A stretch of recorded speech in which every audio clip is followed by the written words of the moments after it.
Okay, so I have this file and I'm on Tinkercad, and this is all ready to go. Now I want to know how big it is so I can make sure it's going to fit on my print bed.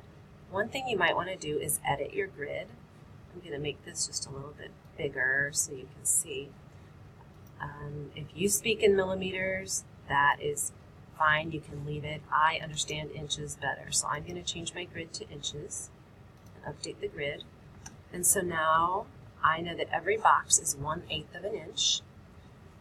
I want to rotate this, and I want to make sure what looks really good here is that nothing's going below. It looks like it is level with the surface. It looks like these letters are touching this. If I wanted to see how big this was, watch this. I tried doing that because I already linked them together. I already did this where you highlight what you want. I can wheel them together. So now if I make an adjustment to the size, I didn't wheel everything together. I'm going to hit undo. Okay. I didn't realize you had all of these separate pieces, and so I'm going to, I undid that. Now I'm going to highlight, yikes, let me see here. Nope. I'm going to highlight the whole entire thing. So then I can wheel them together, because then if I go and I change the size, it won't break apart all the different pieces, but now I can see how big something is, how tall it is,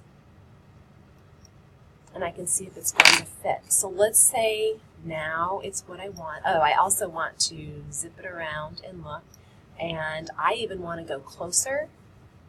Use this plus on the side to make sure there's not even a little bit of space between the base and those letters. Okay, so I am happy with that. And now I'm ready to save it. It's the right size and everything, so I'm going to export. So I click the export button, and this would be once you're on, well, okay, you're going to export it as an STL file. If you're on your Chromebooks, you do an STL file, and then you'll quickly throw that into your Google Drive. But if you're on the Mac, I can just do it here, and I'll download it to this computer. And that is all I will need Tinkercad for.